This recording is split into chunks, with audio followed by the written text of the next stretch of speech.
বাহিনী, তার পরিচালনা অগণতান্ত্রিক। তাহলে এখানকার সমস্ত বিধি ব্যবস্থা, এখানে প্রশাসন, আইন কানুন সমস্ত কিছু যদি অগণতান্ত্রিক ভিত্তির উপর দাঁড়িয়ে থাকে, তাহলে সিম্পল ইলেকশন, একটা নির্বাচন, তার মাধ্যমে একটা পার্লামেন্ট হলে সেটা পরিবর্তন হয় না। দৃষ্টিভঙ্গির পরিবর্তন হয় না, এই যেটা বলছি। যেমন এখনো পর্যন্ত ওনারা ঠিকই করতে পারলেন না পার্লামেন্টের চেয়ারে কোন চেয়ারে কারা বসবে। বিষয়টি এরকম ভাবে যদি আমরা দেখি যে আজকে আমাদের যে সংঘাত এবং সংঘর্ষপূর্ণ রাজনীতির যে উত্তরাধিকার আমরা পেয়ে এসেছি, এটা নোমান সাহেব আর আমি সুরজিৎ বাবু কালকেই শেষ করতে পারবো না। তা আমরা যদি এই পার্লামেন্টে ওই জায়গাগুলো শেষ করতে পারতাম, সেটি কি যে আজকে যে আমাদের ঐতিহাসিক দ্বন্দ্ব 15ই আগস্টের বঙ্গবন্ধু হত্যা থেকে শুরু করে আমরা যদি জিয়াউর রহমান নিয়ে আজকে যে কথাবার্তা আছে ইত্যাদি, আজকে যদি ধরেন তারা ভালো হয়ে যেত, আমরা খারাপ হয়ে যেতাম, বা এর এটা মীমাংসা হতো সাংবিধানিক ধারায়। সংবিধান বলছে 26 তারিখ স্বাধীনতা, তারা দলীয়ভাবে বলছে 27 তারিখ আরেকটি। এগুলো হচ্ছে ঐতিহাসিক দ্বন্দ্ব। এই জায়গাগুলো ধরেই কিন্তু পলিটিক্সটা। কিসের পলিটিক্স? পলিটিক্স হচ্ছে মুক্তিযুদ্ধের বিরুদ্ধের রাজনীতি, এই পলিটিক্স হচ্ছেই স্বাধীনতার বিরুদ্ধের রাজনীতি, এই পলিটিক্স হচ্ছেই যে পাকিস্তান কেন ধ্বংস করলেন, এই মুক্তিযুদ্ধের বিরুদ্ধের রাজনীতি। আমার স্বাদের পাকিস্তান ভেঙে ফেলেছেন, এই মুক্তিযুদ্ধে মানি না, এই বাঙালি জাতীয়তাবাদ মানি না, এই মুক্তিযুদ্ধের সংগ্রাম লড়াই মানি না, এই মুক্তিযুদ্ধের স্থপতি স্বাধীনতার কি বলে ফাদার অব দি মানি না, এই প্রোক্লামেশন অব ইন্ডিপেন্ডেন্স মানি না, এই মুজিবনগর সরকার মানি না। তাতে কি মানি?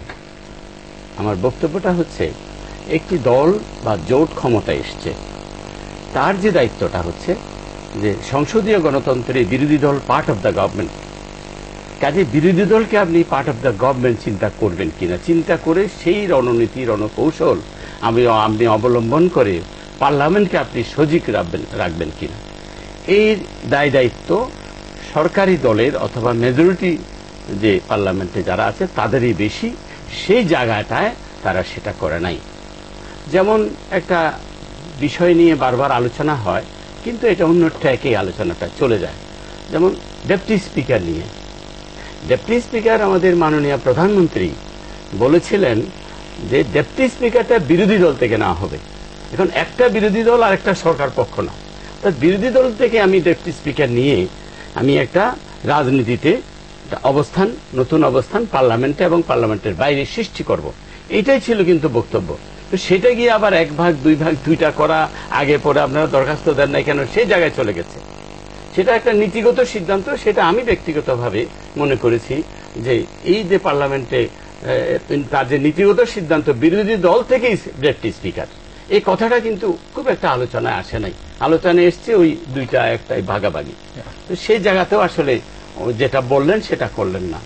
এতে যে পার্লামেন্টে যে আমাদের সমস্ত আলোচনার কেন্দ্রবিন্দু, সেটা সেভাবে মানে সেই পরিবেশটা থাকলো না। তা আমি যেটা বলতে চাই সেটা হচ্ছে এই আমাদের সঞ্জিত ভাই যে কথাটা বললেন যে এখানে অনেক কথা, স্বাধীনতা সংগ্রাম, তারপরে যে ঘোষণার কথা, অনেক কথা এখানে নিয়ে এসছেন পাকিস্তান। আমরা আসলে, আপনি তো জানেন, সবাই জানে, বাংলাদেশে কিন্তু যে 71 সালের পরে আওয়ামী লীগও ক্ষমতায় ছিল, এর পরবর্তী পর্যায়ে 96 থেকে 2001 তো মুক্তিযুদ্ধ বিষয়ক মন্ত্রণালয় কিন্তু কেউ করে নাই। এই বাংলাদেশ জাতীয়তাবাদী দলের নেতা মাননীয় বেগম খালেদা জিয়া কিন্তু মুক্তিযুদ্ধ বিষয়ক মন্ত্রণালয় করেছেন।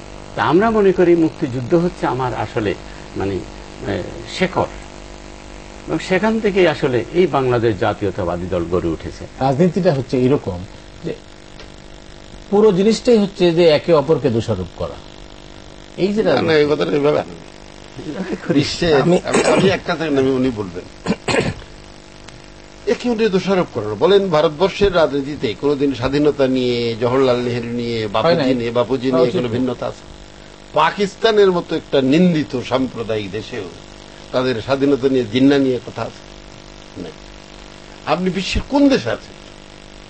ওই জন্যই বললেন যে মুক্তিযোদ্ধাদের করেছেন 100 বার। আমি বলি নাই যেটা করেনি, করেছেন।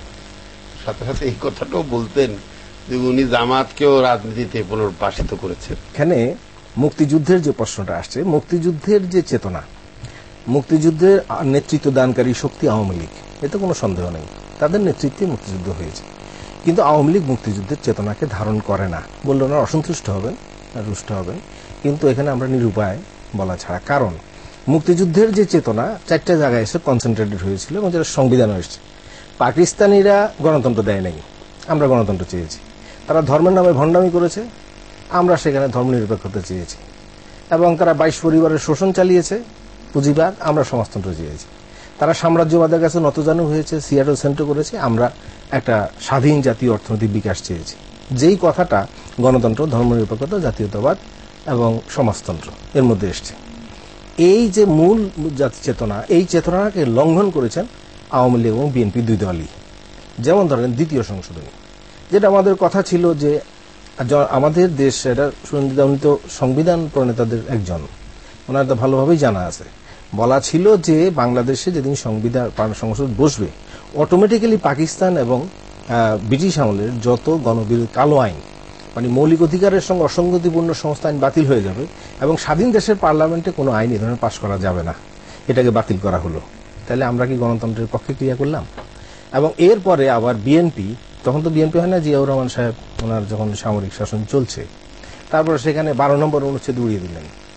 তাহলে 12 নম্বর অনুচ্ছেদ উড়িয়ে দিয়ে সেখানে আমাদের ধর্মনিরপেক্ষতা সেটাকে ছুরি চালালো এবং এইভাবে তারপরে সমাজতন্ত্র দুই দলেই বাতিল করলেন।